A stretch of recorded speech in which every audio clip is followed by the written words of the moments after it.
نحمده ونصلي على رسوله الكريم اعوذ باللہ من الشیطان الرجیم بسم اللہ الرحمن الرحیم اما بعد قل من كان عدوا لجبريل فإنه نزله على قلبك بإذن الله مصدقا لما بين يديه وهدى وبشرى للمؤمنين من كان عدوا لله وملائكته ورسله وجبريل وميكال فإن الله عدو للكافرين صدق اللہ العظیم۔ اللہ تعالیٰ کی حمد و ثنا، رسول اللہ صلی اللہ علیہ وسلم پر درود شریف کے بعد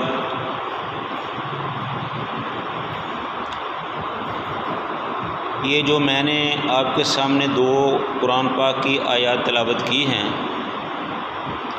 اس میں یہودیوں کی طرف سے جبریل علیہ السلام کے بارے میں کچھ بدگمانی کا اظہار کیا گیا،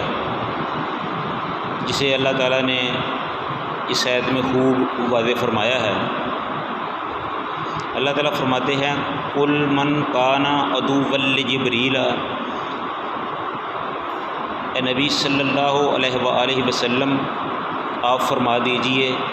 من کان عدوا، جو بھی جبریل کا دشمن ہے، عدوا لجبریل، جو بھی جبریل کا دشمن ہے، فَإِنَّهُ نَزَّلَهُ عَلَىٰ قَلْبِكَ، بے شک وہ نازل کرتا ہے تیرے قلب پر، تیرے دل پر قرآن پاک کو، بِإِذْنِ اللَّهِ، اللہ کے حکم سے، مصدقا لما بین یدیہ، اور یہ قرآن پاک تورات کی تصدیق کرتا ہے جو پہلے سے یہودیوں کے پاس موجود ہے، وَہُدًى وَبُشْرًى لِلْمُؤْمِنِينَ، اور ہدایت اور خوشخبری ہے ایمان والوں کے لیے۔ من کان عدوا للہ، جو کوئی دشمن ہے اللہ کا، والملائکتہ، اور اس کے فرشتوں کا، والرسلہ، اور اس کے رسولوں کا، وجبریل ومیکال، اور جبریل علیہ السلام کا اور میکائیل علیہ السلام کا، فإن اللہ عدو للکافرین، بے شک اللہ تعالیٰ بھی ان کافروں کا دشمن ہے۔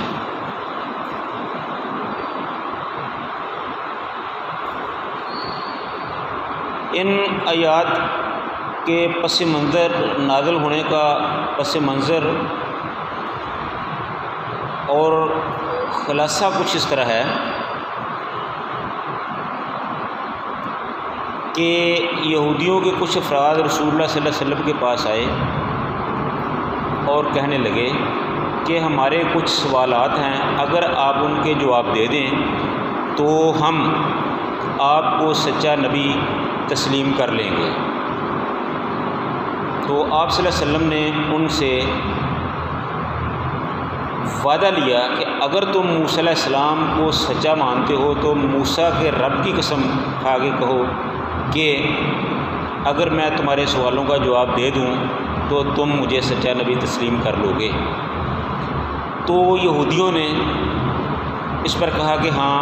ہم آپ سے وعدہ کرتے ہیں، آپ کو وعدہ دیتے ہیں کہ ہم یقیناً اگر آپ ہمارے سوالوں کے جواب دے دیں تو ہم آپ کو اللہ کا سچا نبی تسلیم کر لیں گے۔ تو رسول اللہ صلی اللہ علیہ وسلم نے فرمایا تو پھر تم جو اپنے سوالات ہیں وہ پوچھو۔ تو یہودیوں نے کہا کہ سب سے پہلے یہ بتائیے کہ حضرت یعقوب علیہ السلام نے اللہ تعالیٰ سے کون سی نظر مانی تھی؟ تو رسول اللہ صلی اللہ علیہ وسلم نے فرمایا کہ یعقوب علیہ السلام عرق النساء کے مرض میں مبتلا ہوئے تو انہوں نے اللہ تعالیٰ سے یہ نظر مانی کہ اگر میں اس بیماری سے شفا یاب ہو جاؤں تو میں اپنی سب سے زیادہ پسندیدہ چیز جو کھانے والی ہے وہ نہیں کھاؤں گا، اور اپنی سب سے زیادہ پسندیدہ چیز جو پینے والی ہے وہ نہیں پیوں گا۔ تو اللہ تعالیٰ نے یعقوب علیہ السلام کو صحت کاملہ سے نوازا،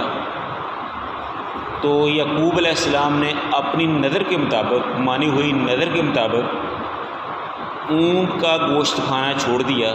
کہ وہ سب سے زیادہ وہ ان کو سب سے زیادہ پسند کرتے تھے اور ان کا مرغوب کھانا تھا۔ اور اسی طرح اونٹنی کا دودھ پینا انہوں نے چھوڑ دیا، کیوں کہ وہ ان کی پینے والی بہت ہی سب سے زیادہ پسندیدہ چیز اور مرغوب ترین چیز تھی۔ تو رسول اللہ صلی اللہ علیہ وآلہ وسلم نے یہودیوں سے پوچھا کہ کیوں میں نے تمہارے سوال کا جواب صحیح دیا؟ تو یہودیوں نے قسم اٹھا کے کہا کہ یقیناً آپ نے سچ بولا۔ تو آپ نے فرمایا کہ پھر دوسرا سوال پوچھو۔ تو انہوں نے کہا کہ یہ فرمائیے کہ عورت اور مرد کے جو مادہ تولید ہے جو اس کا کیا معاملہ ہے، اور لڑکی اور لڑکے کی پیدائش کس طرح ہوتی ہے، اس کا کیا معاملہ ہے؟ تو رسول اللہ صلی اللہ علیہ وآلہ وسلم نے اس کی وضاحت فرمائی کہ عورت کا جو مادہ تولید ہے ہوتا ہے اس کا رنگ زرد ہوتا ہے اور وہ پتلا ہوتا ہے، اور جو مرد کا مادہ تولید ہے وہ سفید ہوتا ہے اور قدرے گاڑھا ہوتا ہے۔ اور اختلاط کے بعد جب یہ دونوں آپس میں ملتے ہیں تو اگر عورت کا مادہ تولید مرد کے مادہ پر غالب آ جائے تو لڑکی پیدا ہوتی ہے، اور اگر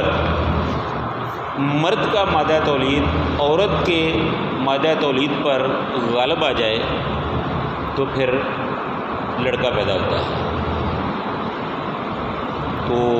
رسول اللہ صلی اللہ علیہ وسلم نے فرمایا، یہودیوں سے پوچھا کہ بتاؤ میں نے تمہارے سوال کا جواب صحیح دیا ہے؟ تو یہودیوں نے کہا کہ بے شک آپ نے صحیح فرمایا، اور ساتھ یہ بھی فرمایا کہ ابھی آپ کا تیسرا سوال ہے وہ پوچھیں۔ تو یہودیوں نے یہ پوچھا کہ وہ نبی امی جس کے بارے میں ہماری تورات میں اور ہمارے انبیاء نے خوشخبری دی ہے یا پیشگوئی کی ہے، اس کی کوئی خاص نشانی بتائیں، اور یہ بتائیں کہ اس پر کون سا فرشتہ وحی لے کے آتا ہے۔ تو رسول اللہ صلی اللہ علیہ وآلہ وسلم نے فرمایا کہ اس امی نبی یعنی کہ خود رسول اللہ صلی اللہ علیہ وسلم کی نسبت اس کی سب سے بڑی نشانی یہ ہے کہ جب وہ سوتے ہیں تو ان کی آنکھیں سو رہی ہوتی ہیں اور ان کا دل جاگ رہا ہوتا ہے۔ اور پھر رسول اللہ صلی اللہ علیہ وسلم نے پوچھا کہ ہاں بتاؤ میں نے تمہارے سوال کا صحیح جواب دیا؟ تو یہودیوں نے پھر کہا کہ ہاں اللہ کے رسول آپ نے سچ کہا، اور ساتھ ہی کہا کہ یہ اس سوال کی جو دوسری شق ہے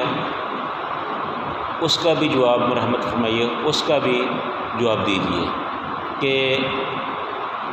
اس رسول پر کون سا فرشتہ وحی لے کے آتا ہے،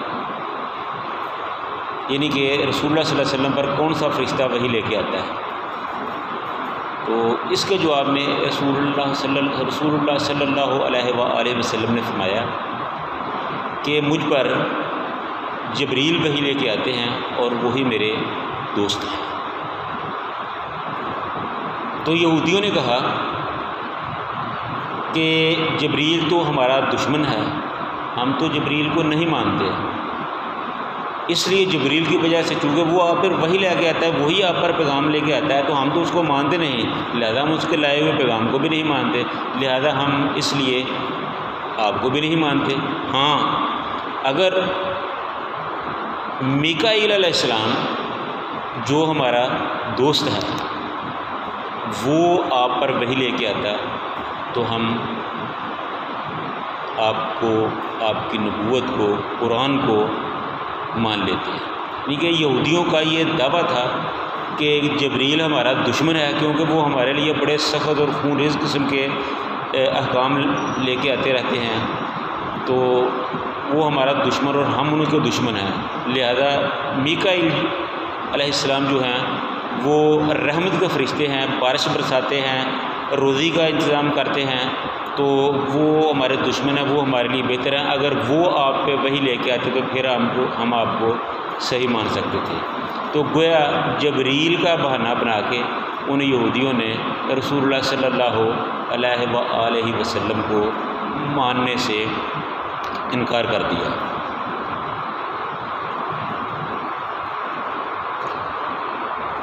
تو یہ یہودیوں کا پہلے سے ہی وتیرہ رہا ہے کہ جب بھی کوئی معاملہ بنتا ہے، کوئی نیا نبی رسول آتا تھا، اللہ تعالیٰ کو نیا کلام آتا تھا تو وہ اس کو ماننے سے فوراً انکار کر دیتے تھے۔ اسی بنیاد پر انہوں نے سابقہ انبیاء کو قتل کیا، سابقہ انبیاء کی تکذیب کی، اور ان کے آسمانی کتابوں کا بھی یعنی قرآن کا، انجیل کا انکار کیا۔ تو یہ صرف یہودیوں کا ایک بہانہ ہے رسول اللہ صلی اللہ علیہ وسلم کو نہ ماننے کا، ادروائز جبریل کا تو اس میں کوئی قصور نہیں ہے نا۔ جبریل تو وہ کون سے سخت پیغام لاتے ہیں، کون سے خون ریزی کے احکامات ہیں، وہ تو جو اللہ تعالیٰ کا حکم ہوتا ہے، اللہ تعالیٰ کی بھیجی ہوئی وہی لے کر وہی نبیوں پہ آتے ہیں نا۔ تو جبریل کا تو اس میں کوئی قصور نہیں۔ اس میں تو انہوں نے گویا کہ جبریل علیہ السلام پر اعتراض نہیں کیا، اللہ تعالیٰ پر اعتراض کیا ہے کہ اللہ تعالیٰ نے جبریل کو کیوں بھیجا ہے، لہذا ہم آپ کو نہیں مانتے۔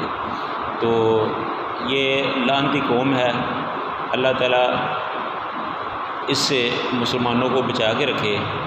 اور اللہ تعالیٰ اس قرآن پر، رسول اللہ صلی اللہ علیہ وسلم کے سچے فرمان پر ہمیں صحیح معنوں میں عمل کرنے کی توفیق عطا فرمائے۔ وما علینا الا البلاغ۔